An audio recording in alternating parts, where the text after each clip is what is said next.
Hello and welcome to another episode of Nightcap with Nightcat, the kitsch-minded show where we talk about toys, boys, and life's other joys. I am your host, Nightcat. Happy St. Patrick's Day! Luck of the Irish! I don't own any green. I was looking through my wardrobe because I was like, well, I should do like some sort of St. Patrick's Day something for the Nightcap with Nightcat episode that actually drops on St. Patrick's Day, but I don't own any green. So I dug through my costume box and I was like, hey, I got a Frankenstein costume. And then I put on obviously it started with just the jacket. And I looked in the mirror and I was just like, it doesn't look right without the headpiece. But the problem is now I'm looking at the headpiece and now it looks weird with the headpiece. So I think I might retire her. Still weird, but I'm sure it's going to be fine. How have you been? I'm so excited that you're here. We've got such a fantastic show for you coming up. We're going to get into the LITTERBOX with some stupid news. This one is a little crime heavy, true crime murder, violent heavy. So if that's not your thing, maybe you might need to fast forward a little bit through the LITTERBOX. But there's some really great stuff in the LITTERBOX that you're not going to want to miss, so make sure you stick around for it. Then we're getting into some sunken treasure. I'm going to tell you all about Arnold Palmer back there. I don't know anything about the golfer, but I do know a thing or two about the great toy that he made. But before we get into any of that, very exciting news. I'm actually recording this the day before St. Patrick's Day, because tomorrow afternoon, or I guess it would be this afternoon now, I'm getting my vaccine. I'm getting my COVID vaccine, finally! Oh my gosh, I have been just going so crazy, it's so terrified. And the thing is, man, COVID has really, really sucked, because I am with ya. I'm bored. I'm so bored. I want to leave the house. I want to go to the park. I want to do things with people, festivals, concerts. Oh, I miss concerts so bad. But on the flip side, I also got coronavirus. I'm pretty sure twice. For sure once, tested positive and everything. Almost died. It was awful. But then I'm pretty sure I got it before that, before they were even testing for coronavirus, because it was basically the exact same thing. It's horrid. It's really, really bad. It'll be a year in July since I had it the last time, and I still can't smell very well. Sometimes I'll just get a whiff of something that's rotten, like rotting food, or like, did you ever dissect frogs in class? It smells like formaldehyde. It smells like the inside of those frogs. It's horrifying. It's disgusting. And I'm still a little concerned about the long-term effects of what this virus ends up doing to you, because we don't know. We don't know what's going to happen a year down the road or 2 years, or what sort of long-term this has, because the virus is like barely a year old. So I'm getting vaccinated. I'm very excited. Hang in there if you haven't been able to get yours yet. I'm sure it's coming very, very soon. The governor in Utah, at least, says that everyone should be available to get a vaccine starting April 1st. So a couple more weeks. Hang in there. And just continue to be patient. I know it's so hard to be patient when we've been patient for so long and everything has sucked for so long. But keep wearing your mask. Keep washing your hands. We're not out of the woods yet. We will be soon, and in the meantime, while we kind of slowly reopen things, don't be a dick, okay? Don't be that guy who makes it hard for everybody else to get this done. We're so close. We're so close. Anyway, I'm recording the day before, one, so I have more time to edit, but two, also because I don't know how I'm going to react to the vaccine. I will tell you in the chat right now. I always live chat during the premiere of all of the episodes, so I'll tell you in the chat how I'm doing with the vaccine, if I'm there. If I'm not, assume it is not going great. All right, I think it's time to stop talking about the bummer things in the world and talk about the really bummer things. Let's get into some stupid news. Let's get into the LITTERBOX. Ew, what stinks in here?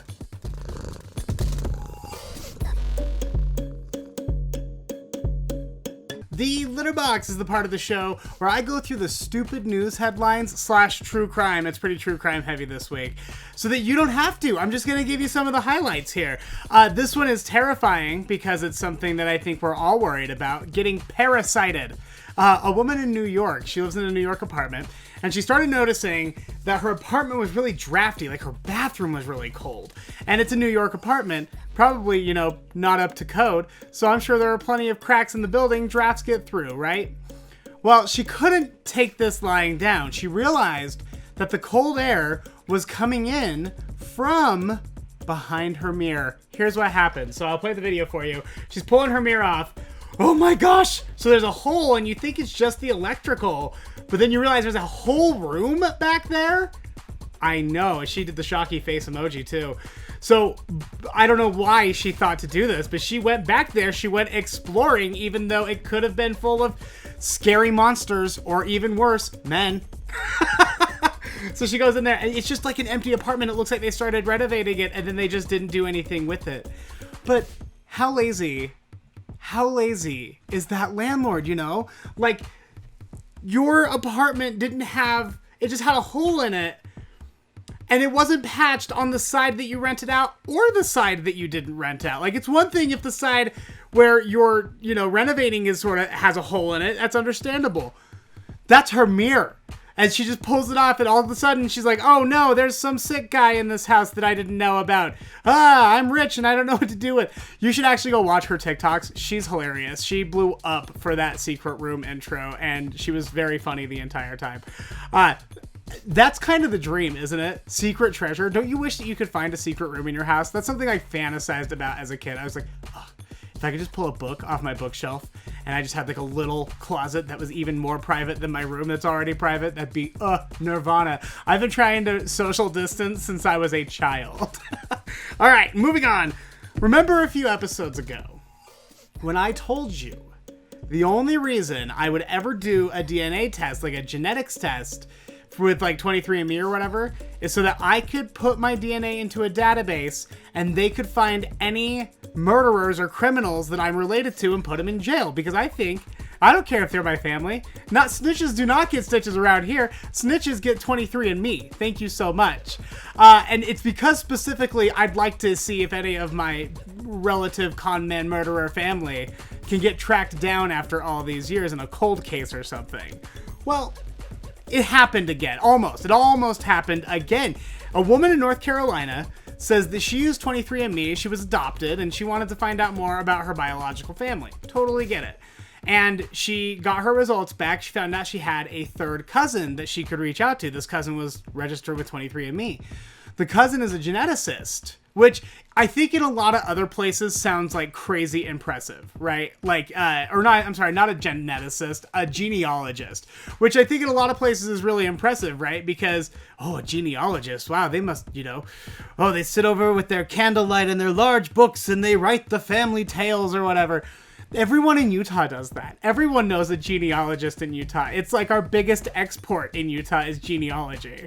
But she had this third cousin that happened to be a genealogist. She goes, well, I'll dig into your records a little more, see what I can find. She goes, yeah, let's do that. She found out that her dad has been on the FBI's most wanted list for 40 years. 40 years this man has been on the lam for, get this, bludgeoning his wife and their kids to death, and then burying them and skipping town. And they never found him. They never found this guy. This guy's name is William Bradford Bishop Jr. So that's somewhat of a famous like cold case / they call them family annihilator cases where they just take out everyone. But this woman found out that that's her dad. Isn't that nuts? If he's alive today, he will now be 84. Probably died a while ago. Like, just got away with it. Lived under an assumed name or whatever. But wouldn't it be crazy if now that they have her DNA, they could track her DNA, match it to someone else's, like, father profile? And he's been living under an alias the whole time. This is what I'm talking about. This is why I want to get those DNA tests. All right, done and done. I'm getting the 23andMe. It's happening. Police in Wisconsin had to respond to a call of a car that drove into an art museum. And apparently in Madison, an art museum happens every few feet, so if a car was going to hit anything, it was probably going to be an art museum. But it was really, look at the picture. It's a pretty crunchy car. It got a good smack. The car went pretty much head on into the building, and it got a little crumply bumper. Now the thing is, they're blaming the crash on the driver's inexperience, because the driver was a dog. I guess the owner of the car got out, left the dog in the car. The dog's name is Callie. Left Callie in the car to go into the bakery. Well, Callie was, you know, doing her thing, running laps, barking, yelling at people. It's probably normal dog stuff. And she accidentally kicked the gear shift. And she rolled the car head on into the art museum across the street. So the owner's like, we're just really, really thankful that nobody got hurt. It's minimal damage considering. And don't worry, Callie's driving privileges have been revoked for the rest of her life. So as long as Callie's not on the road, I think we might be okay. And finally, this one's really bad. I know I told you it was true crime heavy, but this, again, if you want to just fast forward like a couple minutes, you might want to do that now. A man in Florida got into an argument with his grandfather. They were smoking the dope. They were smoking a doobie or whatever. And I guess a fight broke out. Now, his name is Colby Parker. Colby, 30 years old, says that his 77-year-old grandpa started chasing him with a knife. Started coming, like the fight escalated to the point where grandpa was chasing him down with a knife. And he's like, I had to do anything I could, so I got the knife away from him, and I used it to defend myself, and unfortunately that resulted in the grandpa's death. Now, that's the story, as he tells it.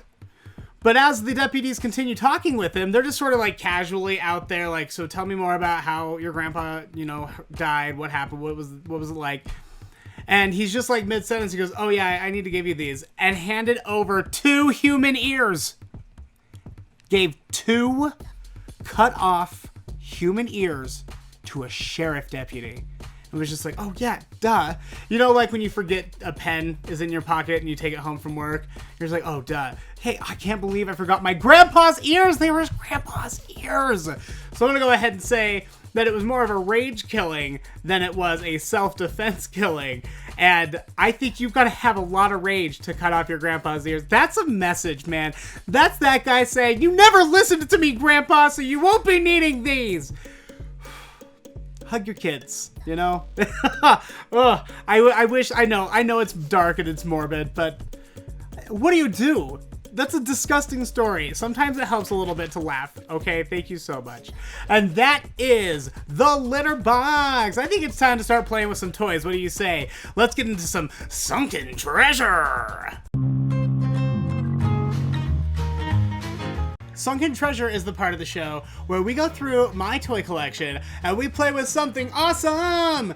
This is maybe one of my favorite things I've ever found in my entire life. I actually found this long before I started collecting toys. I didn't used to have a lot of stuff because I was always moving and stuff. I never had a lot of stuff because you always had to pack it. But this is something I bought and I've kept with me for a long time. He's the best. This is the Arnold Palmer.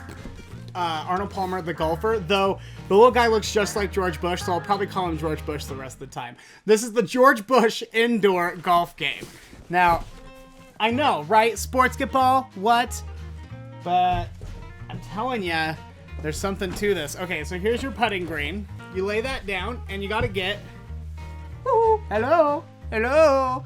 You gotta get the ball through this hole here. So you lay this out. You want water hazards. Put that there, make it a little bit more challenging. You got some sand traps. Sand trap. All right, here he is, baby. Look at him. I'll just hand him right over to you so you can see. He's incredible. Get yourself any of these. They're obviously putters and drivers, which is something I had to Google before I did this video because I didn't know. And if you asked me to show you which one was which, not worth it. I don't know. I don't want to know. How does that grab you? Now check that out. Isn't he just the funniest thing you've ever seen in your life? Boom! He's going out. George Bush is going to go golfing. All right. So here's the thing. This actually launches this stuff pretty far. I've never done it at like a tabletop scenario. I always usually put it on the floor. But let's see how we do here. So you gotta line them up. Ooh. Let's see here. I think it. Oh, okay. Hold on. No, that was a false start. Don't count that one. 3, 2, 1. It's on the other side of the room. Oh, don't roll onto the fridge, please. Don't roll. I thought I was gonna have to rescue something from the fridge. That's like the nightmare, isn't it? Woo! Woo! No! Man, I'm just as bad at George Bush golf as I am at regular golf. I won't do it, but I'll bet I'm pretty bad. Oh! I don't know why I love this so much. I got it for $3, excuse me. I'm pretty sure it was $3. $3 at the DI. And for those of you not from Utah, the DI is Deseret Industries. Like, that's our biggest thrift store. We got Deseret Industry and Savers around here. But this is the best thing that I've ever found at the DI. I know I say that a lot, but this is the only thing that has survived like 4 moves. I always keep it. It's inconvenient. It's so big. It doesn't fit anywhere properly. But George Bush, I'm not sending my George Bush golfer figurine anywhere, but in my humble home, thank you so much. And that is Sunken Treasure. I think now that we've dived into the toy collection, we should dive into some of my childhood traumas. Please welcome another Nightcat Classic Tale.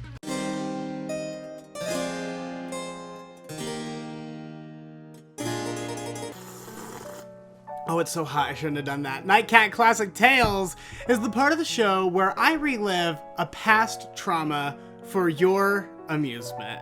I don't really have a joke for this, but the worst movie I've ever seen is The Fantastic Four, starring Myles Teller and Michael B. Jordan. It's the worst movie I've ever seen. I was furious that I paid $8 to see I call it The Fantastic This Many. I hate that I paid $8 to see The Fantastic This Many, starring Myles Teller and Michael B. Jordan. It's just the worst movie ever made. Well, let me ask you something.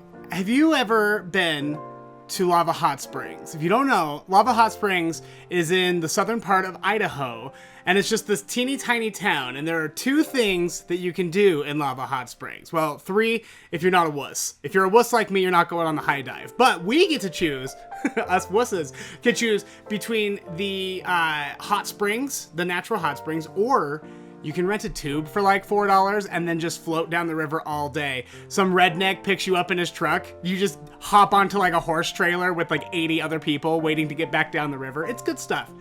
So I was tubing the river with my mom, and this guy up ahead of us, he goes, "Hey lady," and he says it just like that. He's like, "Hey lady, have you ever seen Free Willy?" Now, my mother, oh, so sweet, so funny, bad with innuendo, does not know metaphor. If she meant to talk about a wiener, she would just tell you she was talking about a wiener. She doesn't mask it with anything. In fact, one time, our grocery store where I grew up, the one that we always went to when I was a kid, was called Dick's Marketplace. And my mom wanted to find the hours to Dick's Marketplace, so she Googled, or she just typed right into the search engine, Dicks.com. And she did not get the hours to our local grocer, I will assure you. She got something much more horrifying. So this woman, when asked, "Hey lady, have you ever seen Free Willy?" she assumes that he's talking about the whale movie. You know, the one with the and everything. And she goes, "Oh, yes, I love Free Willy." And he says, "Well, do you want to see it again?"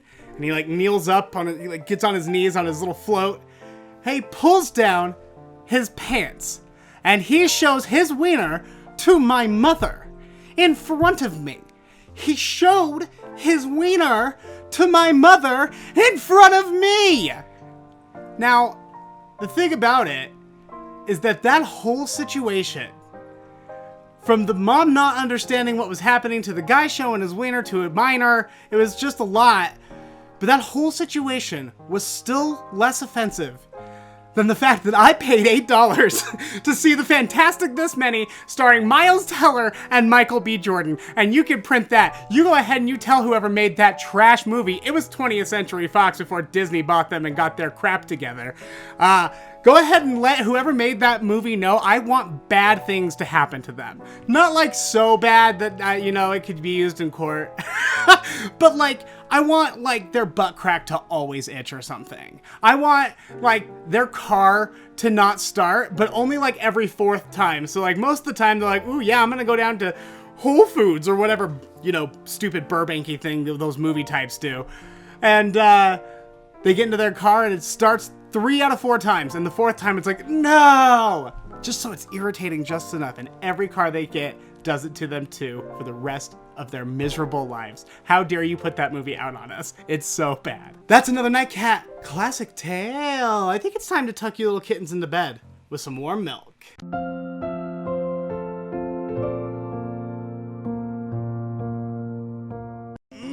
Warm milk, some good news stories to help you get to sleep. And I thought after today's exceptionally rough litter box, his grandpa's ears, we should do something extra sweet. And so I found this article, actually listener or viewer rather, Marie, who you've probably heard me talk about. She designed our Sleepy Kitty logo.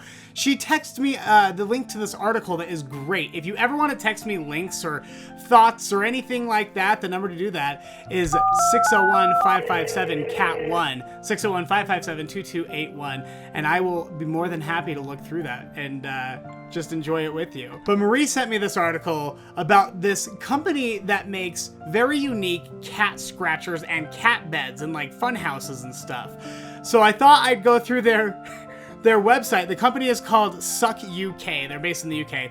And I thought I'd pick a couple of my favorites and we would just look at them together because they're so funny. So first, let's take a look. Uh-oh, we got a military man. Look at him just poking his little forehead out. He looks like a shadow. You can't even see him. That's how good his camouflage is. You can't even see him. So you can see at the bottom there, they kind of come all deconstructed, and then you fold them up, and then your cat pretends he's a little army man. I love it. Okay, and then next we have got DJ Scratcher. DJ booth for cats. At the bottom, if you take a look there at the bottom right, he looks like he is about to drop the beat, and they've been waiting for it. He's been keeping the beat from them for so long. He's like, oh, let's do it. I like that one very much. Up next, I love a man in uniform. Honk honk. Is your cat stuck in a tree? Well, this one's not going to be much help, but we could call real firefighters for that. Look at it. I love it how at the bottom right they included a scene on this one too. Like, it's like a lover's lane. He goes, come on, I just want to make out. Joey's girlfriend let him get to second base. What is this? You know, that's how he's harassing her. We don't harass people like that anymore. That was 60s nonsense, and it has no place in modern society. Thank you so much. All right, the last one I gotta show you. I hope your seat backs and tray tables are in their locked and upright position because it's time for takeoff. Look at this guy. Hold on, we gotta get real close in on that face. He is killing me. Oh man, he's taking it seriously. He worked so hard, he put in his hours, he got his pilot's license. He's been waiting for this day and he's like, finally, yes. And that is Nightcap with Nightcat. Thank you so much for watching. Make sure to subscribe to the channel if you haven't subscribed yet. What are you doing? As the kids say, smash that bell. I feel weird being 30 in a Frankenstein outfit asking youngsters to smash that bell. But you know, we didn't all think we'd be in the position we're in today, did we?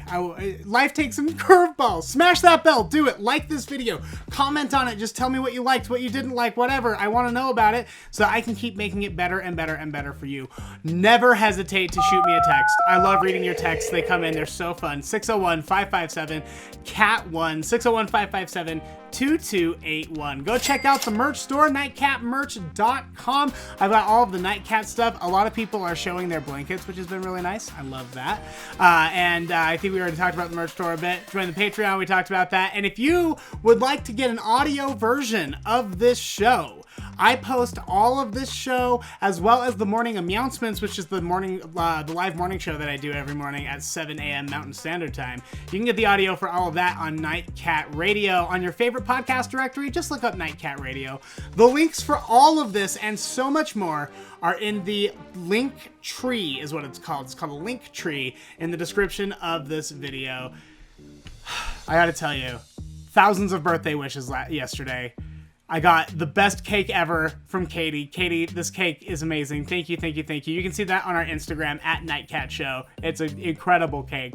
Mama Griggs got me a shirt. My roommate got me the Britney Spears stage. And I'm getting vaccinated, or I will be vaccinated by the time this comes out on my first dose. I'm really excited. And man, it just feels like things are really coming along, you know? So thank you for being wonderful, for supporting, for watching. Make sure you tell your friends about it. Get them involved too. And I will see you, tomorrow if you watch the morning announcements at 7. But if you only watch Nightcap with Nightcat, I will see you next week. Bye-bye.